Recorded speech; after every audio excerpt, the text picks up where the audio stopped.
All right. Welcome. Thank you for being here. This is Todd Liles, and this is a unique and special service contractor radio show. And the reason why is because we are here today with the Pac 12 group, the 2018 group. They have been so nice and so generous to come out here to Texas. They're actually at one of their fellow members, Trapper Barnes Infinity Texas Air location. They're here with Kerry Webb. They're here with Chris Loudermilk. And today you're going to get to do something that's kind of different. You're going to get to listen in to a live group up meeting. They're going to go through, Kerry's going to introduce you to each person, and he's going to ask seven big key questions about what this group has done for them, what's been the power of it, and whether or not you're thinking about being part of the next Pac-12 or not. I want you to listen up, because as you go through, you're going to learn some key things that you can do inside of your business to boost your profits, produce your productivity, and you might even walk away from it going, I'm interested in joining this next open group. Now, I will let you know right off the bat that open registration is open now. It closes on March the 15th. You have to be interviewed and you have to be accepted, and we will only take 12, and that's it. So if you're interested, make sure you jump in. Now, with that being said, we're going to jump straight into the show. And what I want to do is I want to pass it on over to Kerry. Kerry, thank you. If you would introduce us and let's get going. Let's talk to these super smart, successful contractors that are here in the room today. Absolutely. Well, let's start with co-owner of CCO Mechanical. Annette, would you just share your name and, well, I told the name of the company already, sorry. Hi, I'm Annette with CCL Mechanical. I co-own it with my husband. He basically works out in the field with our technicians, and then I run the operations in the office. She's the boss. Stephen, would you introduce yourself and your company? Stephen Moore with Comfort Masters out of Fort Worth, Texas. Daryl Robinson with Robinson Air. We're in Lawton, Oklahoma.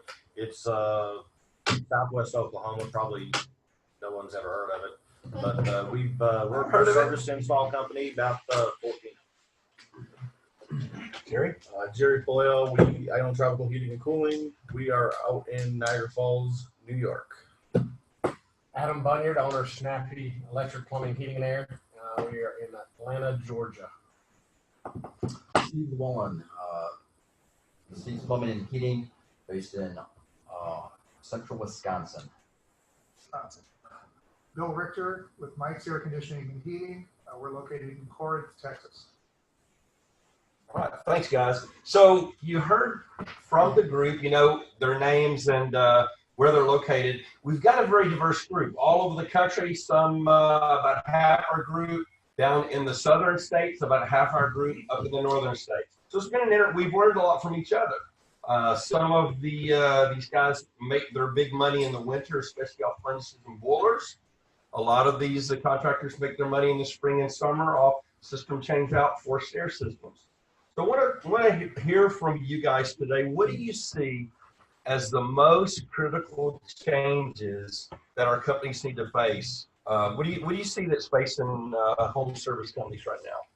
What are the changes and challenges that they're facing? Manpower. I think needs to be a huge push on trying to encourage the next generation to come into the trades, go to the trade schools. I also think it's important that they're working in the trades while they're going to school. I see so many people that go to school and get out, and you have to almost retrain them because they weren't putting what they were learning to work. I think that's probably one of our biggest issues going forward, and everybody is experiencing and knows that. Good help is hard to find. Absolutely. And by the way, Trapper Barnes, owner of Infinity Texas Air, is speaking. In fact, he just finished speaking this very moment at National Signing Day for students wanting to go to technical schools, particularly community colleges.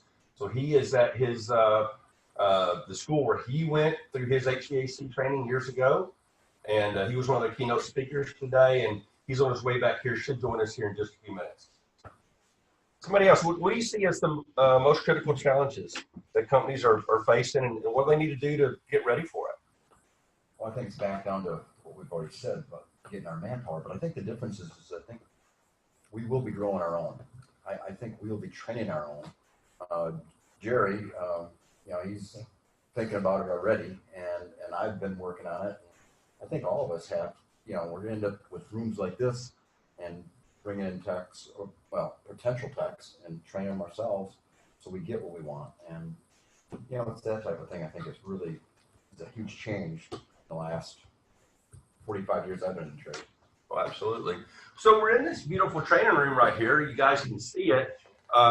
Jerry, you're talking about building a training room. What do you guys see as the critical role of training to help your techs be successful, make a good income, and all that kind of thing? Well, they have to know what they're doing. You know, there's a lot of people out there that run around with trucks that just don't know what they're doing. So, you know, we want to be able to train our technicians from the ground up, where take the people problem out of it. You know, find our own people, train them, put them through school, and get them in a truck and going. Absolutely. So let's talk about. Go ahead, Todd. if you guys don't mind me putting a little comment on that, what's interesting is the number one challenge that you guys are saying that the industry is facing is manpower, and I think by no doubt, universally, we can agree with that.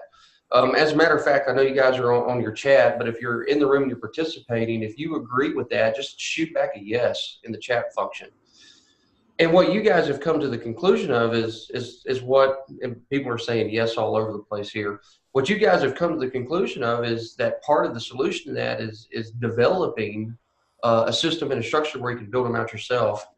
Now, you know, one of the things I'm sure Trapper will share with us when he comes up a little bit, I've had the benefit of talking to companies that have done this, and they're further down the road.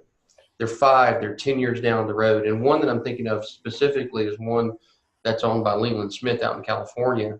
And they've been building their people for a long time. And I think he told me that the last time they lost a team member was 7 years ago.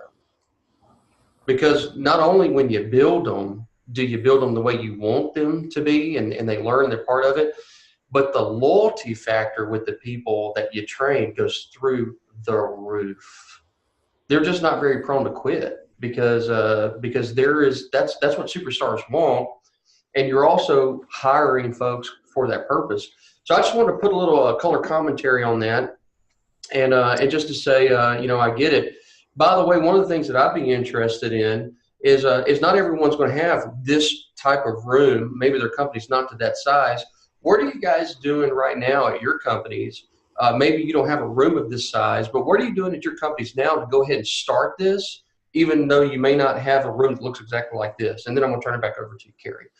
So what are you guys currently doing to adapt and to use what you have? Adam, let's talk about your basement.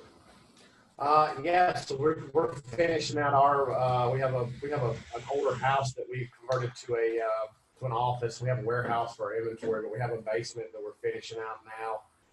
Setting up a lot of high efficiency equipment, tankless water heater. So trying to utilize the space that we have. It's not as much as we would like, but it's what we have to work with currently. I think at the end of the day, you know, we find that guys really enjoy and like that training. Not only does it, as you do it as a group, it kind of builds camaraderie as you're doing it together. But you know, I don't think it necessarily has to be some glamorous showroom where you're doing the training. At the end of the day, they just need to know, you know, what they're doing. And I think that we're trying to, like I said, utilize what we have. Now, if I may, just in case there are doubters to that philosophy, what was your growth? I mean, it was pretty significant, wasn't it, this year? Yeah, it's about 88, 90%. Okay, then if there were doubters, Adam just dropped the mic. Okay, Kerry, I give it back to you. So Annette, you and Chris, you guys rent your space. We have your business. What did you guys do to create a training room? Yeah, so we have like a stock area kind of thing, and we just put up a makeshift wall, a couple of walls actually, just to kind of create just a small room where they can sit and they can view the TV with their numbers. And we also put along one wall all old equipment and, you know, high efficiency equipment, stuff like that.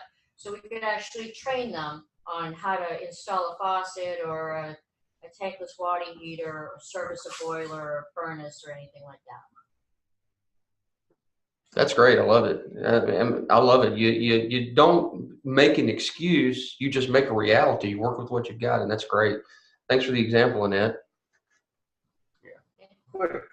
And to be clear, this is what he calls his learning lab. There's nothing technical done in this room. This is all customer service, sales, and communication. He's got a completely separate area, like what Annette's talking about, where they do all of their technical training. Old and new systems are set up. That's where they go down and do the technical training. So this is literally, there's a sign called this. It's called the learning lab. So this is all customer service, sales, and communication. He's got a separate area. And like you said, some people don't have the space to do that. But that's what they designed here. Yeah, absolutely. So guys, some of you probably noticed I moved and I'm taking a back seat now because in essence, this is how Pac-12 works. These guys are front and center. I want you to hear from them. I want you to hear their experience. Yeah, I'm the leader of the Pac-12, but in a way, I'm really the facilitator because these guys have probably learned a lot more from each other than what I've been able to teach them. They were already successful in business. But let me just share a couple of things that happened this year. For the group, the average growth was 38.3%. Thanks for upping our game, Adam.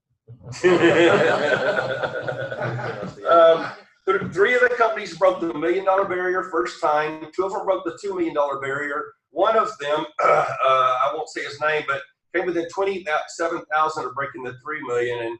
And this next year, we're going to have to kick his ass if he doesn't do it.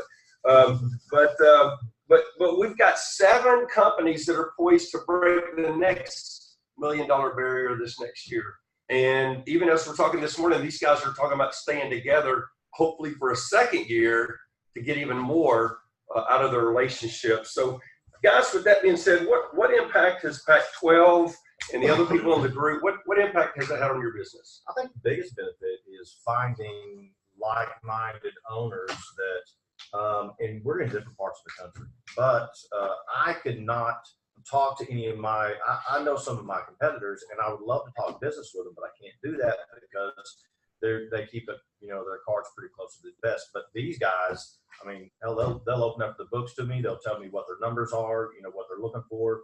Any kind of marketing, they'll email it to me. I was just talking to Jerry earlier about a call script, and he's going to send that to me later on. So anything that, there's something that we are really good at, and then there's some things that we're just not as good at. But you're always going to find with a group this large, you're going to find somebody in that group that is really good at one thing, and then everyone can learn from that one person. But you're not afraid of giving away your secrets. You don't, well, I can't really tell you about my secret sauce. You really want to. You're encouraged to give that away. And I mean, with everyone else sharing their knowledge, that encourages you because, I mean, even though you think, man, these guys are just awesome, there's something that you're going to be able to add to the group as well. That's wonderful. I know there's certain secrets that you can't give away because they're inside the privacy of the group. Can you at least speak to something that you learned from one of your fellow team members that just stood out and it made an actual major change or major impact in your business this year? For me, it would be comfort clubs. I mean, we all struggle. I really struggle with that, and some of the other groups do as well. But Jerry I think he invented the comfort club. He requires that every single customer has one, or he just won't service them anymore. He's really, I mean, he's pretty tough on it. So when I go back to my guys, they act like, well, we just can't do that. I'm like, dude, there's no excuse because I've got a guy and his company, his area is about the same as ours, and he's not got the numbers we do, but he's 2, 3 times as much as we are. He's doing it every single day, so you've got no excuse. So I kind of throw these guys under the bus to my team saying, hey, I mean, I won't accept that because these guys are doing it every single day. Jerry at one time said, hey, I'm the little guy. I'm here to learn from everybody. I don't know if I have any great ideas to share. And, man, he's been like an idea machine. He's had some great ideas to share. Yeah, I've known Jerry for a very long time, and he loves to play the I'm just a simple caveman. He's He's got your back. but yet when he makes his closing argument, it's strong. It's very strong. You've seen that SNL video, I'm sure, right? You know what I'm talking about. We're about the same age. But how long do we go back, actually, Jerry? Like 12 years? I mean, a long time. It's a long time. It's a long time. Actually, if it wasn't for you, I probably wouldn't be sitting here. So we'll leave it at that. Well, man, we're so pleased to have you. Thanks for the friendship. Jerry had double-digit net profits this year. He had unprecedented growth. I mean, he just like took every bit of energy from this group and put it into his business. This group helps you. It helps you just run so much more smooth.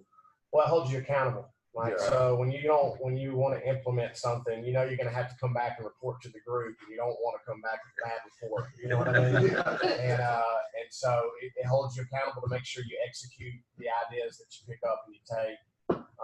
And like Daryl said, I use it all the time with my guys, my comfort advisor.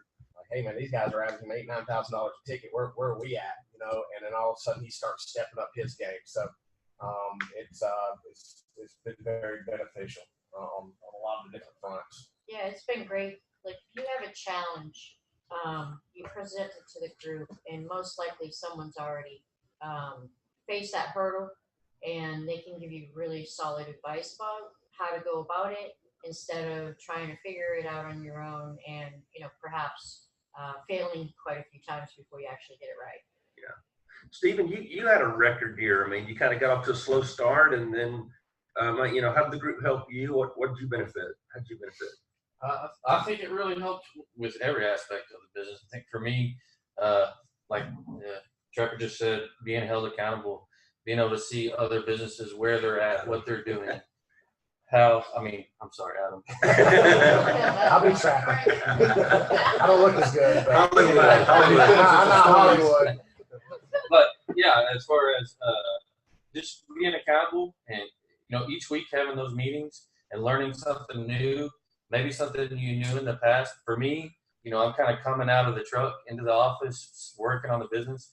So for me, it was huge, and getting out of the mindset of a technician, or out of the mindset of, you know, I can only do this, to, hey, I'm going to break $1 million and I'm going to be at 3 million. Just seeing other people do things that are your goals and that you'd like to achieve really helps you step up your game. Yeah. That's awesome to hear. That's great. I mean, a lot of positive reinforcement there. You know, Kerry, I can't tell you how many times I've thought about what you guys do, and I wish that it was available for like what we do, but it just doesn't exist for the reason that you guys talked about earlier. People are scared to share information. And when you're in the contracting world where that audience is so large, you know, there's I think it's 75,000 plumbing, something like 50 electrical, and 50 air conditioning. You can get together with people and you can have these conversations, and it's very advantageous for a business. I wish I had what you guys had, a group of guys that would be willing to get together and go, let's really get real with each other. But people are guarded on the education side. I'd be willing to do it, Kerry, and we kind of do it in-house amongst our team, but to actually have an outside company would be powerful. Kerry, what's next on the list? So guys, talk about something you learned this year. Maybe something you learned from each other, an idea that benefited you. You know, give something specific if you can. Well, Kerry taught us a new way to do a budget. And, you know, it used to take me weeks and weeks with the budget that was shared with me some years ago. When I got done, I go, okay, that was really great. And you put it away, you never looked at it again. And yes, that wasn't the right thing to do, but it was such a daunting task. You wanted to hide the damn thing. But Kerry said, well, have you thought about doing it this way? And I go, what are you talking about? It really makes sense. Man. Okay. So it got to be pretty simple. He says, well, since we do plumbing and heating, how many water heaters did you want to put in for the year? How many furnaces? And how many air conditioners? And how many trenchless sewers? And I said, you know, I got data on that. I can do that. So we did. And so we got the budget done for the year. We get to January, and I put it up for the guys for the month. And they're looking at it and say, well, hell, we can get 13 water years in January. I says, it's January, man. We always go broke in January. And we didn't go broke. Matter of fact, we hit numbers we've never seen before because everyone could see them. Yeah. And so our growth this year just raised again yesterday because we've seen some flaws that we don't have enough. We had to add some more furnaces to it. So, and we're crushing it there. So we didn't do what I wanted this year. We did just a 1.8, but this next year we're looking at 3.4, and we're on track all the way. So it's because we get the guys involved and they know what they're shooting for. That's awesome. That's good to hear. Steve, when Steve hits the 3.4, he'll be our first member who broke 2 barriers in a year. So, All right. I think he's gaming us. I think he's sandbagging. I love the approach though. The simple break it down to smaller bites. I want to ask you a question about that, Steve, because we switched our method of going after goals, and you can kind of see that behind us, in large part to some of those influences by Kerry, and we got them broken down by the month. But what this represents back here is by the quarter. Have you found yourself one being more motivated by the short-term goals, but also have you found that your sense of urgency and a time frame is heightened? Very much so. Yeah.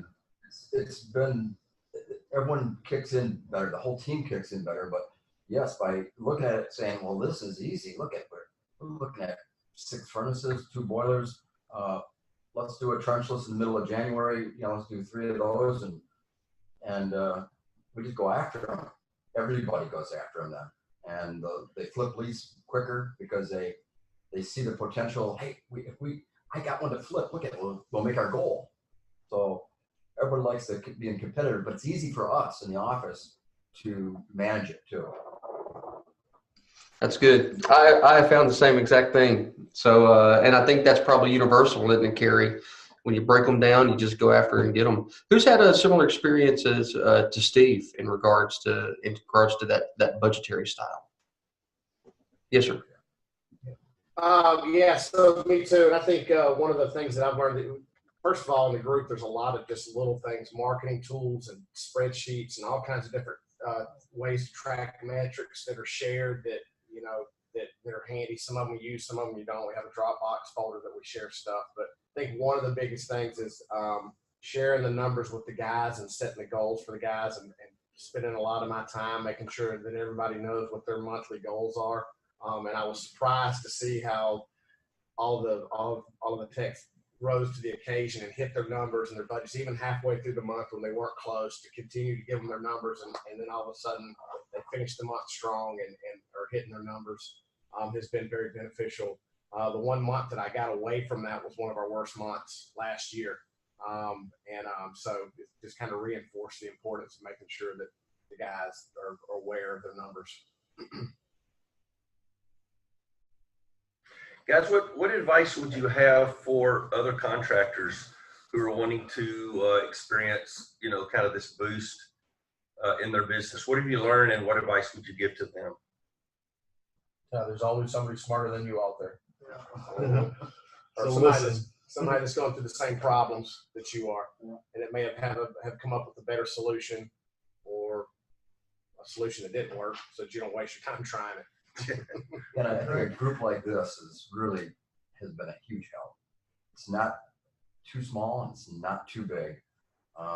Some of you guys that are out there, I've met you at a big group, and some of us are friends, but at the same point, we don't share enough. It's too big, and this has been just the right size, and we do communicate, not just on certain days, but it could be in the middle of the night or whatever, because we're struggling on something, and we know that they have also, and they can give us a hand.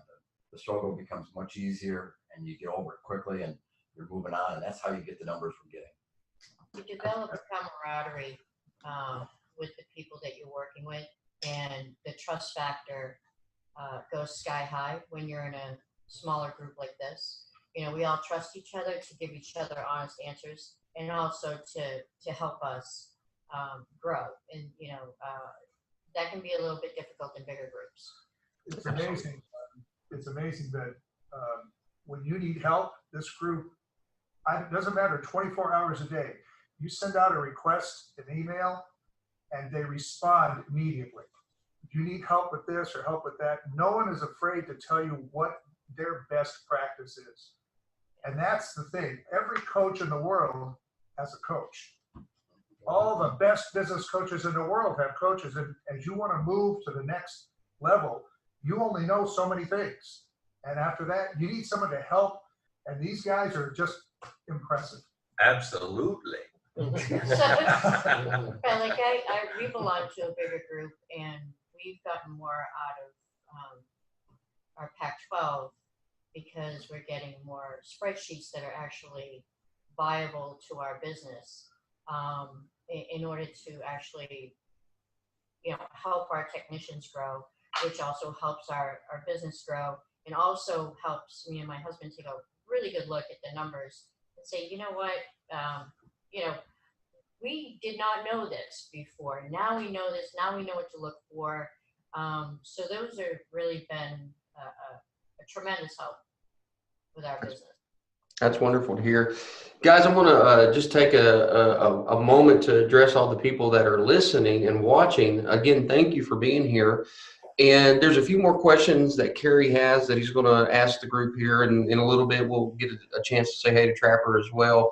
But what I want to make sure happens is that you guys also have a chance to have your questions answered.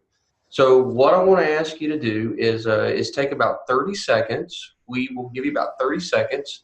Go to the chat function, and I want you to send your question over right now, okay? So we're going to give you a few moments to type up your question. Don't want you to miss any of the good information that's coming out here.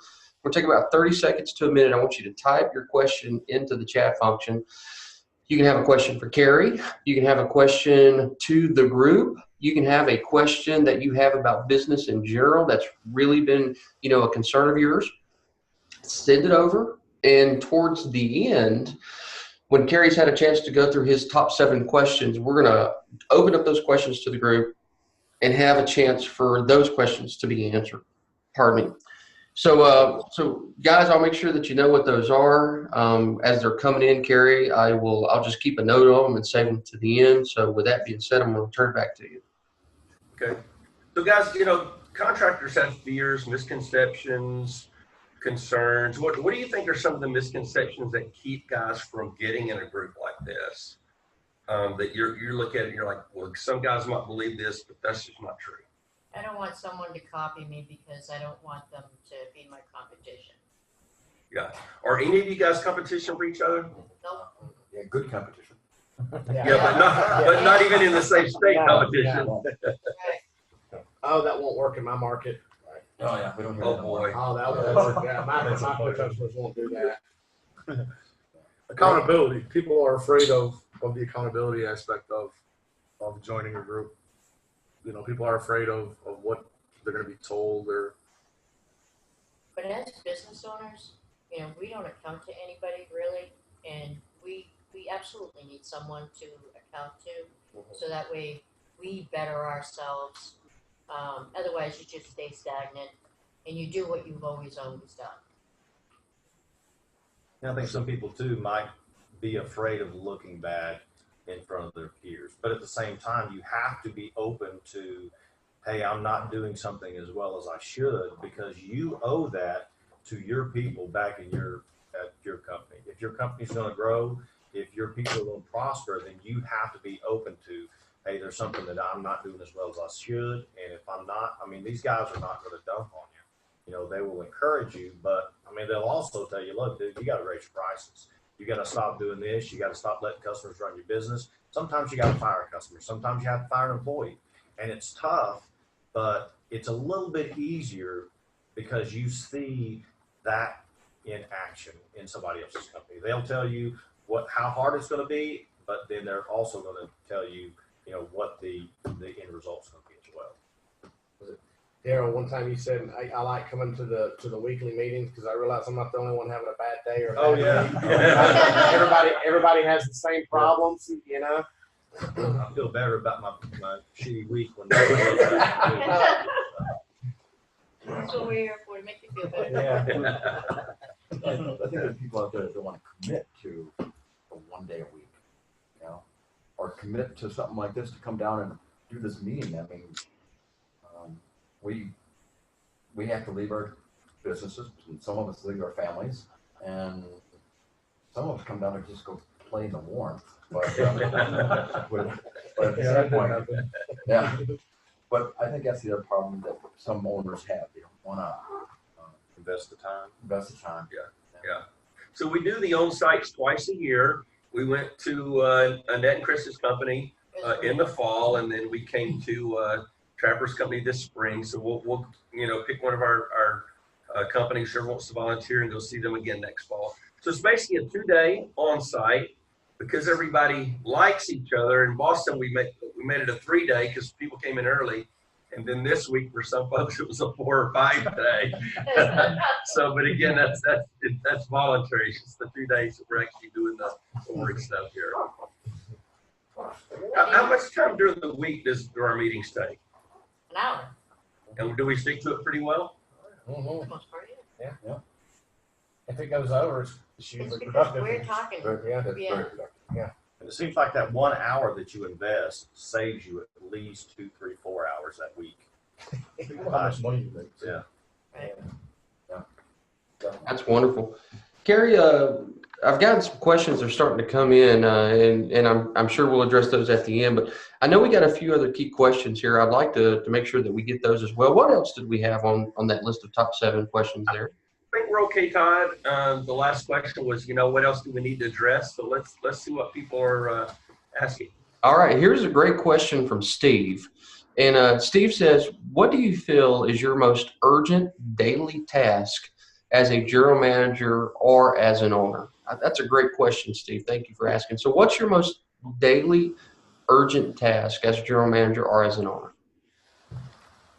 Keeping everybody motivated and on track. Yes. Isn't it amazing how an unmotivated person can't seem to get anything done, Annette? Oh, yeah. That's a good one. Why don't we take a little deeper dive into that? I'm sure Steve wants to then know, at least I do. I'm not even going to ask you how do you motivate them. I'm going to ask a different question. How do you make sure you don't demotivate?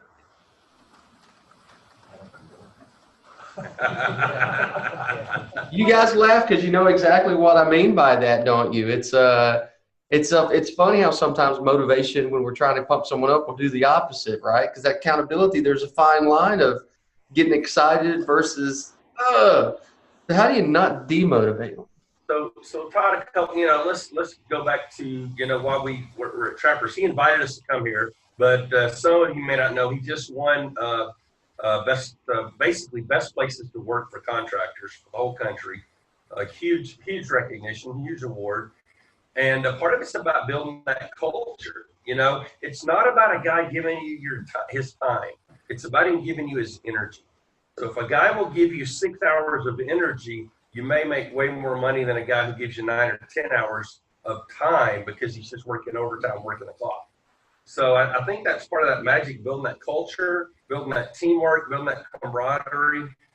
I like to say when people are laughing, you're making money. And some contractors don't get that. Very true. Deanna has a question here, and her question is, how does the group communicate? She asked specifically, do we communicate only through email? And then her other question, part 2 to that, is, have any of the group members visited any of your businesses? So I'll jump in here real quick. This is a fast one to answer. Deanna, this is how we communicate, via Zoom. These 12 members get together, and they get together once a week via Zoom, and absolutely they visit each other's facilities. That's part of what this visit is, and we let you guys just see a small section of that. And they had one up in Boston as well earlier this year. Jerry, why don't you talk about, because I know you've had, had a visit from Chris and Annette. we all have everybody's cell phone numbers, email addresses. We text, we talk. This is more of a friendship too, guys. It's I would say most of us are friends with everybody that's here. But yeah, the Nets from Boston. And Oh, what a Patriot. We still like them. we are from Buffalo, so Annette and Chris came up when the Bills attempted to play the Patriots Monday night. Didn't go well for us, but yeah, they came up for a couple days. They hung out with us for a couple days. We went out to dinner and we went to the game, and then they drove back home. Well, we had the opportunity also to visit his shop, and took a couple of key factors away as well. So, visiting each other's place of business can be very fruitful. And when they came to our business, it certainly was able to open up our eyes to a few things that we didn't realize, and also didn't realize, wow, what a great group of guys. They actually like us. How did it impact your January numbers? My January numbers, I've never had a month like that. January blew it through the roof. We did twice as much as any of our best numbers. That's awesome. Let me talk about the Facebook. We have our own Facebook page too, just for our group. It's a closed group. Yeah, so my husband, we do a closed Facebook group in CTL Mechanical, and my husband thought a closed Facebook group for our Pact 12 would be a cool thing to do too. So we, everybody posts on there or comments or, whatever you need, you can post on there and we'll all get it and see it. That's wonderful. Thank you guys for sharing. So deep communication, emails, phone numbers, text messages, Facebook, weekly meetings, robust communication. Reeds is in the northern Houston area, and he's got a dual part question. He wants to know, is there anyone that's in the northern Houston area right now that is a Pact member? In other words, is it available if he's interested? Yep. And then the other question he had was, what's the investment on that? So you want to speak to that, Kerry? Yeah, so, and I'll let the guys speak to this too. We tried to make it a very low-key investment. So it's $3,500 up front. $2,000 of that goes to the owner's class, which you come in and we help you set up your business plan. And it's a 2-day really intensive kind of training we do in San Antonio and Austin. You also get the DISC, which is an assessment that we teach you and your technicians how to use to serve your customers, and that's like another $1,000. So really for the $3,500, you're getting a lot more than what it costs. You get an organizational health checkup. We do that with you, and then the monthly cost is $750 a month. I'll let these guys share. Did you feel like it was a fair investment of your time and money? Brenda knows about that part. She hasn't told you yet. Well, I mean, if you're going to look at it from an investment standpoint, in 2017, we did 658,000. Yeah. Is that what it was? Yep. 658, and in 2018 we did 1.3 million. I mean, you can do the math. So, is it worth it? And you guys could add. So subtract. All right, very fine. Okay, at this point in time, I want to make sure everyone is thanked. I'm sure at some point Trapper will get in here. He's probably held up in some traffic, but there's still some folks on the line. And what I want to do is I want to mix it up a little bit. I would like to have your voice heard. They're probably tired of hearing me just read your question. So if you have a question or if you want to further dig in, just raise your hand, indicate it some way or another. I'll see it and I will unmute you. And while that is taking place, I'm actually going to put my buddy. So Ken, get ready. Ken, get ready. I'm going to unmute my buddy Ken Flournoy, and I just want to say what's up. Let folks hear a different voice. All right. So Ken, I'm unmuting you. All right. Give us a hello, Ken. Let's make sure we can hear you. Yeah, you know how that's. I don't have a mic. Oh, Ken doesn't have a mic. Okay. All right. Well, Ken, we love you, buddy. So I'm gonna mute him back. He doesn't have a mic. I bet he's got a cigar somewhere nearby, though. I bet, Ken. Don't you think, Steve? He said he doesn't have a mic for this exact reason because he doesn't. It does have a cigar. Nailed it. All righty. So if you have a question, raise your hand, and if not, then I guess we might wrap it up. Do we know if Trapper's getting close, Kerry? Just for some folks. Hey, I'm asking him if he'll come in on his phone right now. That'd be great. And let's see if we can get him to come in. I think he's got the app on his phone, Todd. Give me just a second to text him the meeting number. I'm looking on my screen to see if I can see the meeting number. Can you share it with me? Yeah, I'll give it to you. Hang on just a second. And we also do have a question as well. Hang on just a second, Kerry. I'm going to copy this and just paste it in your text messages, okay? Here it comes. So here's a question. And the question is, what's the average ticket difference between a demand call versus a club call? So the question essentially is, do you see that one is better than the other? Is that the reason you're doing it? What's your average ticket difference between your demand call versus your club call? Not specifically pointed towards anyone, so I think it's kind of an open question for anyone that wants to answer that. Are you talking about service like demand, no heat, no cools versus cleanings? Well, the way the question is worded is, what's the average ticket difference from a demand versus club? So there's probably a little bit of room for interpretation. If you want to define the interpretation, I think that'll be okay, Jerry. We would like to see, our average tickets are running 325 to 375 on demand calls and 100 to 150 on scheduled service. So 100, 150 on scheduled service, 350-ish or so on demand. Now, I'll tell you what I think's interesting about that is the fact that you still are averaging 150 on your clubs, where nationally a lot of people will say you can't make any extra money, because I'm assuming that you're not including the actual fee for the service in that, right? Like their annual subscription. So it's additional monies that are made. Correct. Yes. If the technician goes out and just does a member cleaning, it's a zero added to their ticket. Got it. What about the rest of the group? How's that going for you? We see as having club members that, especially on number one, they trust you and like you. And so their wallet becomes more open, and they ask for more services than they would if they were non-clubs. Mm-hmm. So you can share more with them because they do want to know you and trust you. So yeah, and you're more on the plumbing side, right? Plumbing and heating, yeah.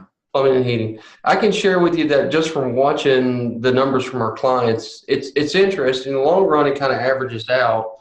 But until that time for major replacement comes, you're probably going to experience a smaller average on the HVAC side.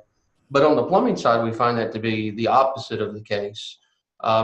Steve Egger is a perfect example of this. His club membership numbers have always been somewhere around 250 to 350 more than his demand calls. And that's typically because they haven't seen you for a year. There are several items that have become present. And also in the world of plumbing, it seems to be that after you've got a relationship, they got a lot of things that they like to do and they just do them. And that's a beautiful thing. I think the last time I looked, I think that the difference is like $1,250 versus like $800. So his club membership numbers on average ticket are substantially larger. Right. And Toby actually has the benefit of working with them. So Toby could probably give me those exact numbers, but I know their guys are doing near about those numbers and they have for a long time. So it's kind of fascinating. So yeah, on the plumbing side, they go way up. Yes, sir. So Daryl, has this last year, have you solved all the issues in your company? Absolutely not. We're creating issues as we go too. So. But at the same time too, if you have you invest more in your company, you have a larger company, you're still going to have problems. They're just going to be different problems. Mm-hmm. Experience and background on solving the other issues, but I mean, there's always, once you hit that the $3 million mark, you've got to make changes internally to get to the $4 to $5 million. And there's always, I mean, we're never going to be without a contract group that we're within, because things are always changing. You're coming up with new The market changes, the size of your company, like I said, changes, and you come up with different issues. So there's always going to be something that you're dealing with, and the more you know, the more you need to know. Stephen, how about you? Did you guys have more replacements this year? Did you change your business model in any way? Yes, definitely more replacements, and I do think when you talk about average ticket on a club membership, I think you also have to look at tech turnovers or sales on those club members, the percentage of, if they are a club member, the percentage of people that go with you and trust you versus are going to your competitors to get estimates too. So I think when you're talking about club memberships, there's more than just what you're collecting right then on the average ticket, because that's a number that, closer to 80% closing rate on a club member, and that they're not going to go get other prices. I got it. Well, I got a question that's One I'm question. sorry. So, Adam, I'm sorry. No, I apologize. You go. So, Adam, basically, you have a couple new technicians, but you didn't add them until really the start of this year. Last year, you basically started and ended with almost the same guys, but yet you had, 85, 88% growth or something. Talk about that just for a minute. I mean, how do you take the same guys and all of a sudden you have this amazing growth? Increased ticket average was one of them. We did a lot more revenue without the same ratio of an increase of call volume. Part of the group, we were kind of, with our heating and air, our job ticket average for our replacement on the second half of the year was about $3,000 more per install. So that Wait, how much? about $3,000. Yeah. Per in. We were That's granted we were low, but we're now talking to these guys. They're like, what? That's all you're getting for your installs? What are you doing? And so we made a couple of changes and got those numbers up. And our plumbing and our electrical ticket average went up to around $150 to $200 per department on average too. So that was a big part of it. And I'll say that the Pac-12 had a huge impact, but we also do the weekly training with the techs with Kerry as well. It's some one-on-ones with my comfort advisor. So it was the kind of mixture of all three that really kind of created that environment for us to improve in those areas. Thank you for that, Adam, because that was one of the other additional questions that came through here, Kerry, which was how many of the folks are doing Pac-12 and Pac-12 only versus doing Pac-12 and also taking advantage of some of our other offerings, whether that's the classroom. Oh, brother.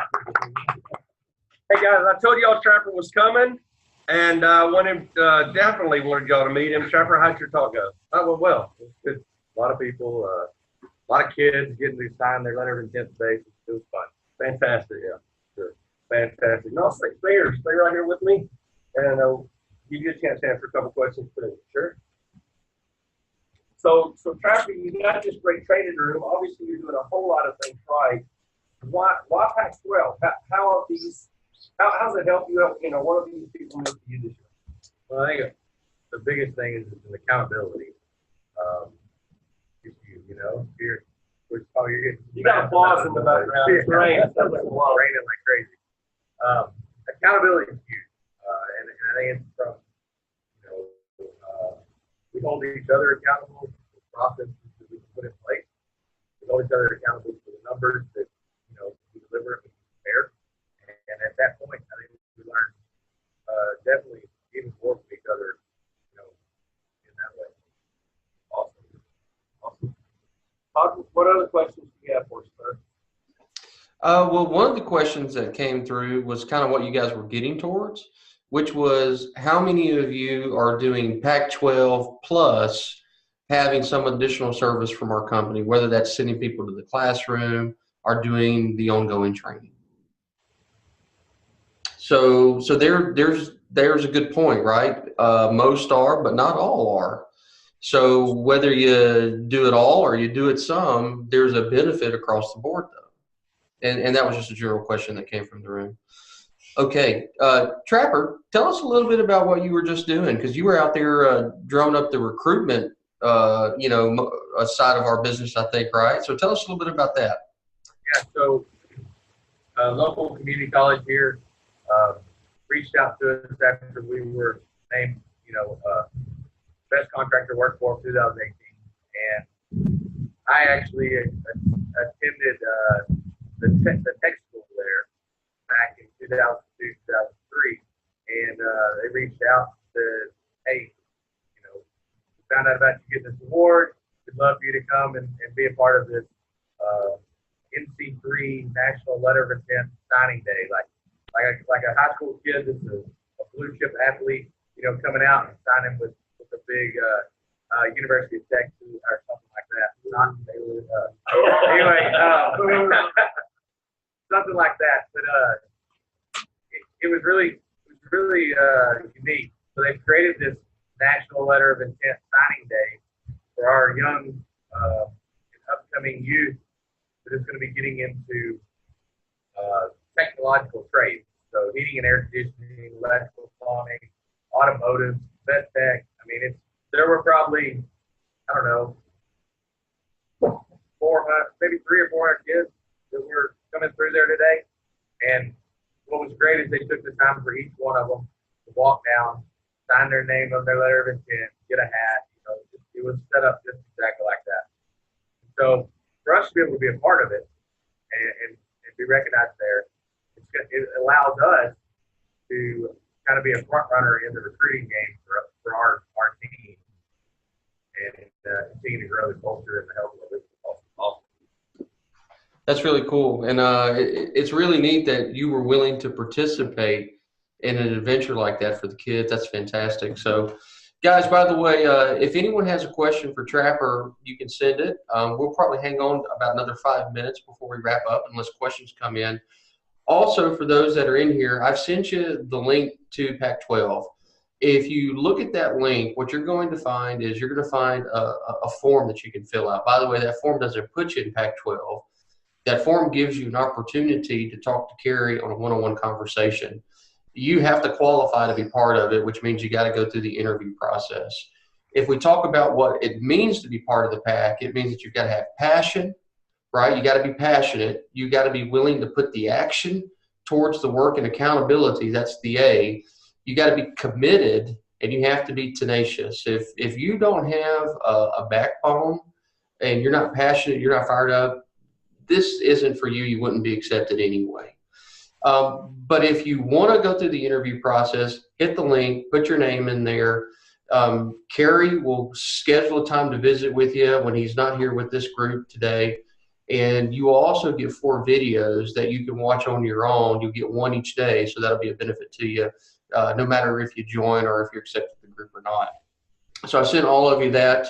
And if you want to know more, fill the form out. The person that will talk to you will actually be Kerry. Completing that form lets you know you're interested, and he'll reach out to you if you complete the form. All righty. So Kerry, let's see if we can share. I had a question. Going back to just defining the nature of tenacity, has there been a moment?